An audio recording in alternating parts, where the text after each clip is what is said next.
My name is Suzanne Levy. I was raised in a household saturated with art. It was a place where my mother, a talented artist, encouraged self-expression and creativity. I always had access to an art studio and art supplies. Since then, I have maintained an art space for myself wherever I have roamed. I now offer the same creative opportunity to my children, and they are continuing the legacy. As kids, we were even given the freedom to draw on the art studio walls, pushing the boundaries of typical household etiquette, allowing for self-expression. I identified as an artist early on. It was always part of my being. Art was always woven into my world. I studied art in summer programs and at museums, and while living in Manhattan, I studied at the Art Students League of New York City. As a professional artist, you need many skills, that of artist, business person, and marketing expert. These are challenging and fulfilling endeavors. This image of a professional photographer shooting my work is an example of the levels of production that are involved in presenting work to the art world. Having strong photographs of my paintings is essential to today's need to present artwork in a digital format. My studio is a haven of positive energy. There is always music playing in my light-filled space. As I work in this inspirational environment, I watch the sunset from my studio window as the colors light the sky. It is a functional space where all the tools are at hand.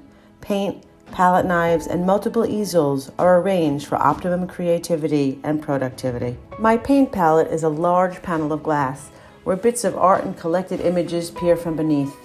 Using flat razors, I scrape the paint from the palettes after each session. Such a satisfying task. I collect the peeled paint in jars, keeping the remnants away from the landfill and destined for further artistic possibilities. My tree series was inspired by time with a beautiful friend in a beautiful place. I often work on several paintings at once as I wait for each layer of each painting to dry before the next is added. Using predominantly palette knives, I apply the paint with precision and spontaneity. The process of layering creates textures and movement that add to the dynamic appearance of the images. Every layer must dry fully to allow for the purity of the next color. Acrylic paint dries quickly and is ideal for this concept.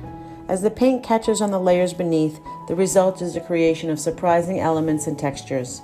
This close-up of a section of a painting illustrates that process as the palette knife catches on the layers and creates the textures. Colors which inspire me weave their way through the series. These bikes at the beach caught my eye with their vivid hues. As I work on several paintings at once, you can see the thread of color jumping from one to the other. Turquoise and orange, grays and golds, dark and light dance together.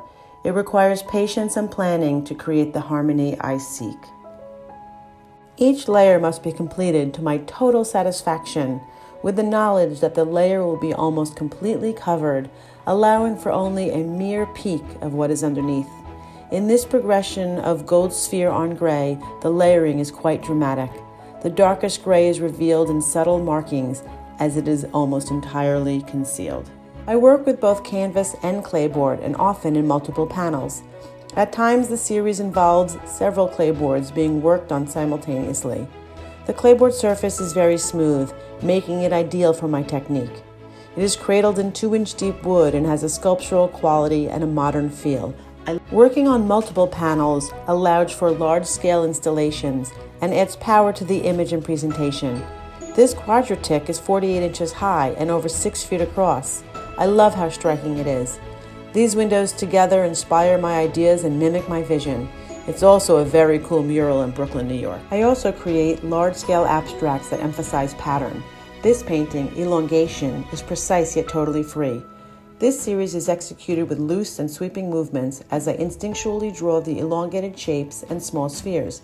Shapes are lengthened, stretched, and painted with definition. This work has even served as the artwork for a beer can at a local brewery. I am inspired by Piet Mondrian and his structure of black lines and fields of color, and his path towards abstraction and non-representational compositions.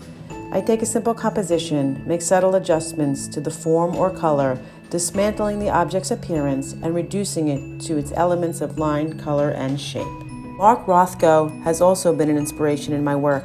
As a skilled colorist, his work showed how colors, shapes, and backgrounds interact with one another. He demonstrated infinite variations using blocks of juxtaposing color. As I work, I'm excited by the unlimited opportunities that exist, and my mind bursts with these ideas. Working on multiple series, I emphasize the relationship between color and form. I incorporate spheres, lines, elongated shapes, and layers of paint, which create patterns and textures. I watch my work evolve as I step back and contemplate.